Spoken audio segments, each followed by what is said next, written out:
Halo YouTube, selamat datang di channel Motomobi. Ini adalah video part kedua. Kalau Anda belum nonton yang part pertama, mohon lihat dulu yang part pertama baru nonton yang ini. Ini adalah all new Toyota Innova tipe V diesel automatic.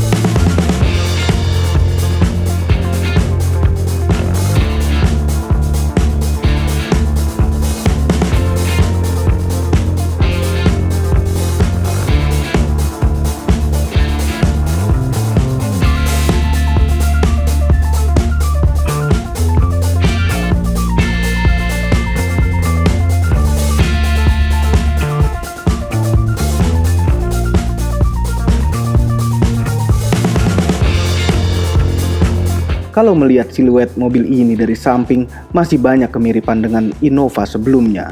Tetap terlihat bongsor dan kami tetap merasa rongga antara roda dengan spakbor masih terlalu jauh, walaupun membaik. Seperti yang kami sampaikan di video yang pertama, bahwa pilar ini agak mengganggu mata kami. Bukan hanya mengganggu kalau terlihat dari luar, tapi kalau dari dalam pun mengganggu pengemudi, karena terasa agak terhalangi pandangannya kalau lagi mundur. Walaupun hanya faktor psikologi saja. Mungkin dibuat begini biar terlihat lebih berbeda dengan generasi sebelumnya berhubung dari samping agak terlalu mirip. Padahal Toyota lagi senang desain floating roof. Kalau ini malah kebalikannya. Bentuk lampu depan mobil ini berhubung bukan yang Q menggunakan lampu biasa. Tapi kelihatannya tidak terlalu terlihat berbeda penampilan depannya dengan yang Q. Walaupun yang Q pakai LED. Yang jelas berbeda mungkin pada saat daytime running light-nya nyala. Tapi kalau memang sisi tengahnya itu adalah daytime running light, kami kurang suka. Karena kalau ibarat lampu adalah bentuk mata, di situ adalah bagian beleknya. Entah kenapa zaman sekarang, desainer mobil suka sekali bikin grill yang besar-besar. Padahal udara yang dibutuhkan masuk ke ruang mesin untuk kebutuhan cooling system dan AC dan intercooler apabila ada, tidak dibutuhkan sebesar ini. Apabila terlalu besar malah menjadi drag. Menjadi kurang efisien yang ujung-ujungnya ke konsumsi bahan bakar apabila sering di tol. Mudah-mudahan Toyota sudah menghitung dengan benar sehingga saya salah. Desain grill besar ini mungkin juga bawaan dari generasi sebelumnya yang facelift, yang mungkin bagi yang punya gangguan penglihatan bilang ini bagus. Belakangnya ada bagian yang kurang sedap dipandang, yaitu lampu belakangnya. Kami kurang cocok dengan desainnya. Konsep desain lampu belakang ini sangat mirip dengan Honda HR-V, dan bagian itu bukan bagian yang membanggakan di HR-V. Lampu belakang mobil ini karena belum LED, jadi terlihat agak purba, bahkan untuk yang Q. Innova ini memiliki panjang 4,735 meter, memanjang 15 cm dari generasi sebelumnya, cukup signifikan. Kalau Anda punya garasi pas-pasan untuk Innova yang lama, lupakan beli Innova yang ini. Namun wheelbase-nya persis sama, yaitu 2,75 meter. Asumsi kami radius putarnya pun mungkin juga hampir sama. Lebar Innova baru ini juga melebar 5 cm dari yang lama, membuat jadi semakin susah masuk jalan tikus.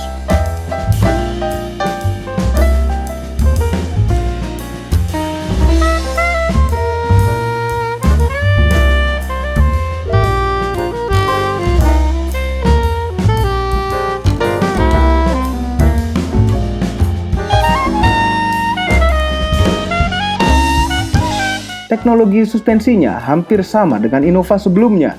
Depannya double wishbone dengan perkeong dan stabilizer. Belakangnya 4-link dengan perkeong dan lateral rod.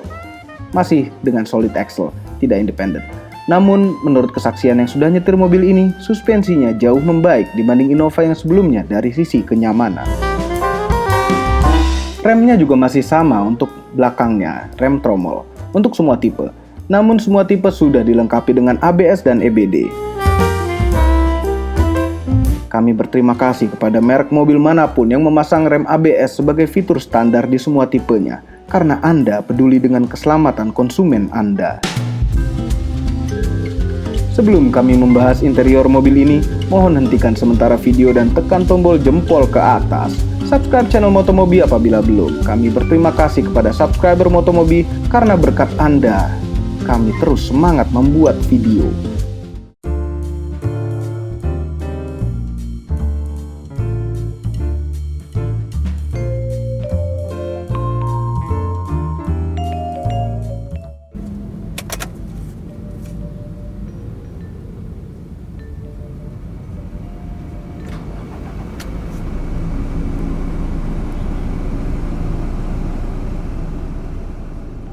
Yang kami rasakan pertama kali meletakkan pantat di kursi All New Innova, kami cukup terkejut melihat tekstur harimaunya. Memang sudah tidak cocok pakai kata kijang karena bisa dimakan harimau. Mobil ini memang merakyat, tapi rakyat yang sudah beda kalangan, yang pasti tidak untuk rakyat yang menengah ke bawah. Dashboard mobil ini agak seperti ke Harrier-Harrieran, macam Toyota yang modern, tapi itu adalah secara visual.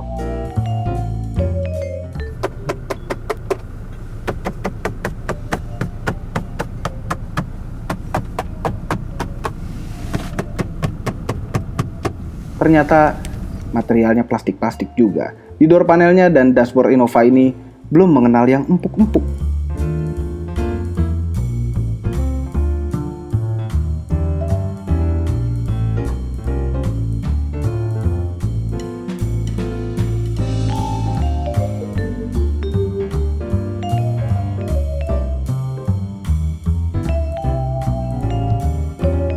Driving positionnya untuk kami pas. Kenapa? Karena selain bisa naik turun, setirnya juga bisa teleskopik. Sehingga tidak masalah untuk yang panjang tangan.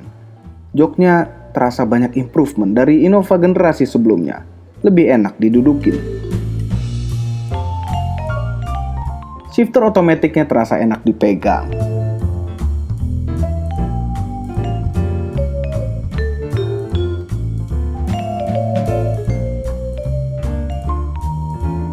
Ada indikator yang awam terlihat di Innova. Ini adalah untuk mematikan airbag yang kiri.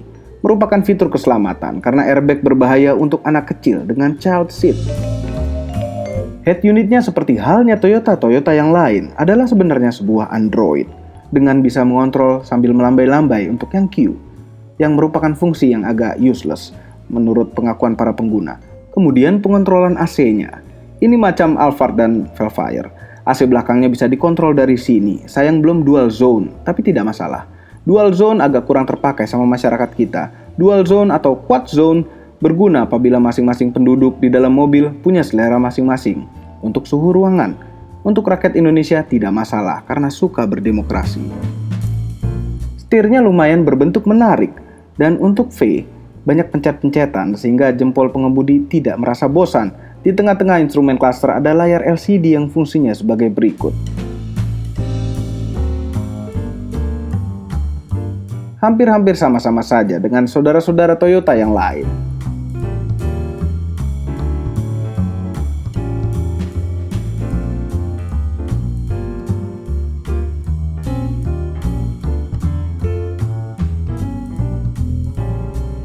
Bagi yang suka cahaya remang-remang pada saat jalan malam, di mobil ini ada ambient light-nya. Namun warnanya tidak bisa diatur sesuai suasana hati atau sesuka hati. Lacinya bisa dingin karena ada AC-nya, jadi akan menyejukkan buku manual dan STNK kalau ditaruh di bagian atas. Kalau laci bawahnya seperti ini, kami suka banyak laci-laci. Konsol tengahnya juga lumayan luas.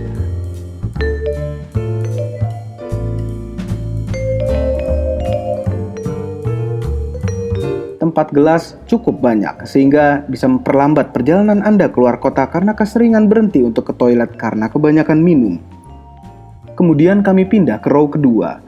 Legroomnya cukup oke, tapi hampir-hampir mirip dengan Innova sebelumnya.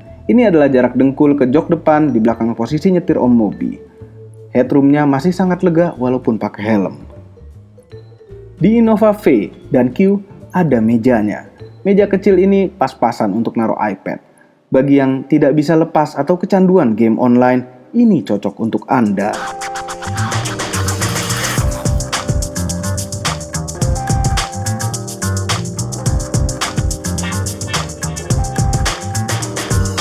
Kami masih tidak habis pikir kenapa Captain Seat hanya tersedia di tipe Q. Rasanya ingin buat petisi ke Toyota untuk membuat Captain Seat juga di tipe G dan V. Captain Seat rasanya zaman sekarang sudah bukan lagi terlalu untuk kemewahan, tapi untuk kebutuhan. Mudah-mudahan dalam waktu dekat kami dapat mereview juga yang tipe Q, karena kami ingin tahu jarak antara kursi yang di row keduanya. Karena di Innova yang lama, jaraknya terlalu sempit sehingga membuat orang seukuran Om Mobi nyangkut kalau mau ke row ketiga. Tidak seperti Innova yang lama, melipat jok row kedua jauh lebih mudah. Tapi kenapa baru Innova yang ini yang semudah ini? Padahal ini adalah mekanisme sederhana, tidak perlu research bertahun-tahun untuk engineering desainnya. Row ketiganya beda-beda tipis legroomnya sama yang lama. Memang bisa terjadi perebutan lahan antara row kedua dan ketiga.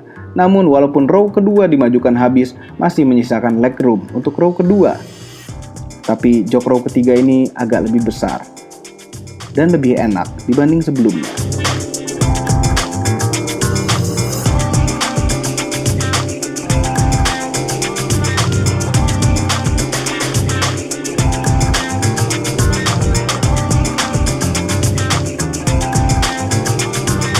Kemudian kami membuka bagasinya. Ini adalah luas bagasinya.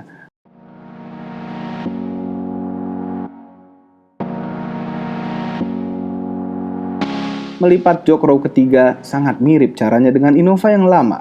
Bukan suatu pekerjaan yang mudah dilakukan wanita.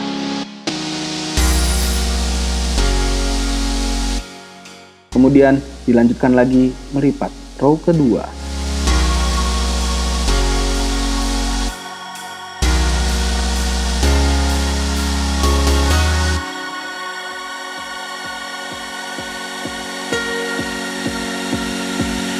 Overall, kami senang dengan adanya Innova baru ini, karena kami sangat bosan melihat Innova yang lama di jalan. Namun kami sedih, suatu mobil yang masih diberi judul Kijang oleh Toyota, harganya sudah lebih dari seekor gajah dibanding dengan seekor Kijang. Kijang adalah suatu brand name legendary, karena Toyota tidak akan sehebat ini di Indonesia tanpa Kijang.